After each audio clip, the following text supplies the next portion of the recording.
जो बिहार में उन्होंने किया जाति आधारित जनगणना, उसके लिए कोई अगर कहे कि इसमें हमारा कुछ अंशदान है, ठीक है, वो बारात में सहबाले हो सकते हैं, लेकिन दूल्हे नहीं है।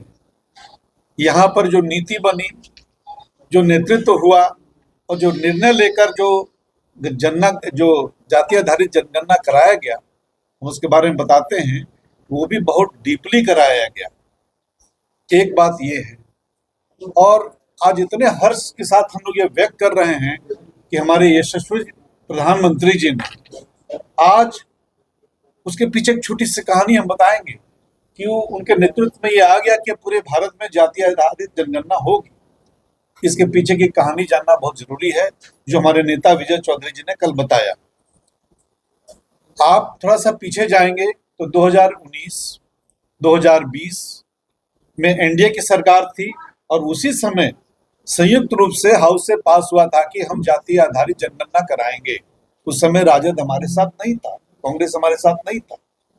2022 में जब फिर निर्णय हुआ कि जाति आधारित गणना कराना है, उसमें भी एनडीए की सरकार थी, उसमें भी वो लोग कहीं नहीं थे। उसके पीछे की कहानी ये है कि 2021 में सर्वदलीय दल जब वहां गया, माननीय प्रधानमंत्री जी से मिला, उन्होंने प्रपोजल दिया कि भाई जाति आधारित जनगणना का होना चाहिए काम पूरे भारत में। तो बाद में संदेश आया उनके ऑफिस से कि जो राज्य अपने संसाधन से करा सकते हैं जाति आधारित जनगणना, वो कराएं। और उसी आलोक में 2022 में डिसीजन हुआ और बिहार ने कराया। और बिहार ने जिस शानदार तरीके से कराया, जानिए, 2,36,000 तो गणना करने वाले थे, 35,000 तो सुपरवाइजर को 1 महीना ट्रेनिंग दिया गया, 2 बार गणना हुआ। पहले हाउस होल्ड घर का गिनती हुआ, परिवार का गिनती हुआ, दूसरी बार में हेड काउंट हुआ। तो ये सब हुआ। अभी कांग्रेस वाले थोड़ा उछल रहे हैं कि तेलंगाना में हमने कराया, और 1 महीना में उल्टा पुल्टा कैसे कराए, कोई तुलना है जो बिहार में हुआ और जो तेलंगाना में कराए। और हमारे जो नेतागण हैं, हमारे राहुल गांधी जी और तेजस्वी यादव जी, वो क्रेडिट लेना चाह रहे हैं कि हमारे प्रेशर से और हमारे कहने से ऐसा सरकार झुक गई।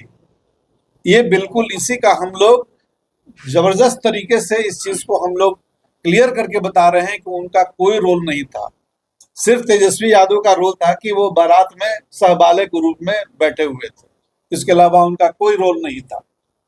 आज राहुल गांधी जी बहुत उछल रहे हैं कि हमारे प्रेशर से हुआ। इन्हीं की सरकार, यूपी की सरकार थी, जब जाति आधारित गणना के बाद सर्वदलीय बैठक में पारित हो गया 2011 में, याद कीजिए साथियों। उसके बाद क्या हुआ कि चिदम्बरम जी ने क्या किया कि उसको एक नेशनल पॉपुलेशन रजिस्टर एनपीआर में एक अलग सर्वेक्षण बना दिया, सोशल इकोनॉमिक कास्ट सेंसस। अब वो करके उन्होंने बरगला दिया और वो भी डाटा उन्होंने रिलीज नहीं किया। बाद में उसी तर्ज पर कर्नाटका में 2014 में सर्वे हुआ, गणना हुआ। आज तो कांग्रेस की सरकार है कर्नाटक में, वो क्यों नहीं सार्वजनिक करते? उन लोग किस बात का डर है?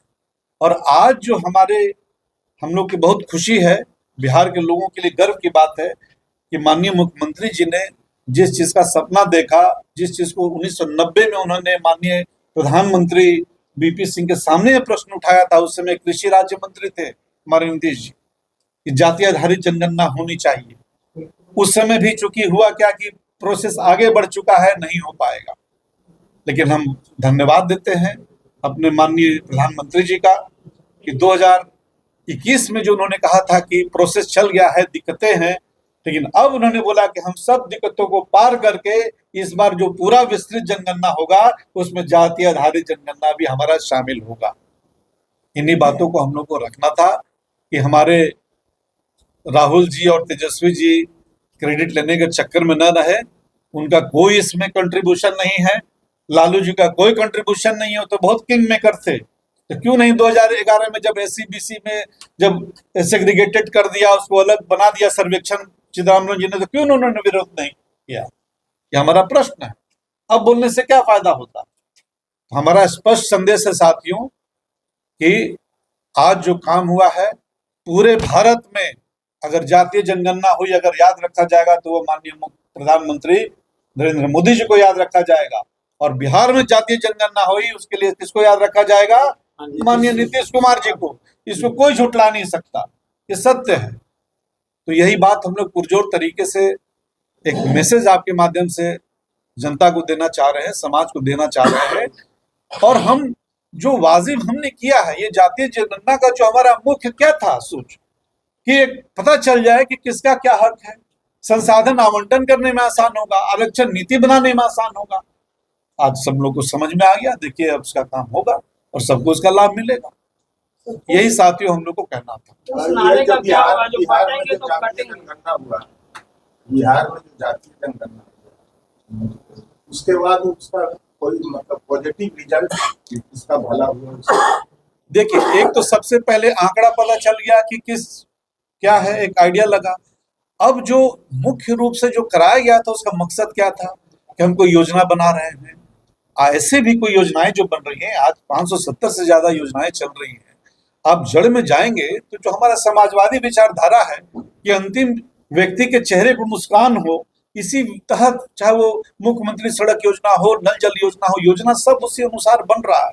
काफी लोगों को फायदा मिल भी रहा है, लेकिन इसमें और सहूलियत बढ़ेगा। जो पीछे छूट गए हैं एग्जैक्ट पोजीशन पता चलेगा।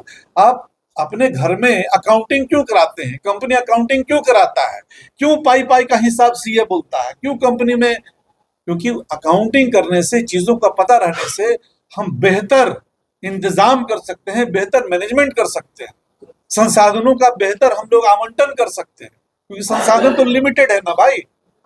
और उसके बाद हम आरक्षण की जो नीति है, अभी हम लोगों ने आरक्षण उस बेसिस पर जब दिया, ये बहुत अच्छा प्रश्न किया, तो हाईकोर्ट ने उसको खारिज किया, लेकिन बिहार गवर्नमेंट तत्परता के साथ सुप्रीम कोर्ट में हम लोग लड़ रहे हैं और हमें पूरी आशा है कि हमें उसमें राहत मिलेगा।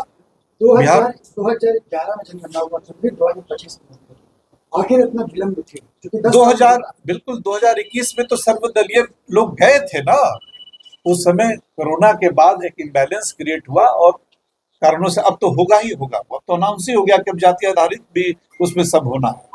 फिर उस नारे का क्या होगा, बटेंगे तो कटेंगे? क्योंकि जैसे ही राहुल गांधी ने जब जातीय जनगणना की मांग उठाई थी, तो प्रधानमंत्री मोदी और योगी जी जो है नारा दिए थे कि हम जातियों में नहीं बटेंगे,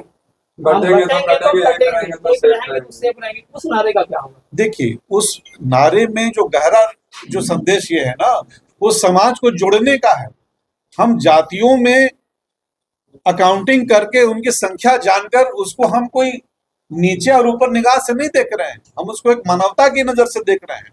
हम देख रहे हैं कि मेरा कोई छोटा भाई छूट गया था पीछे, हम उसको करेक्शन कर रहे हैं, हम और समाज को जोड़ रहे हैं। ये तो जोड़ने का काम हो रहा है।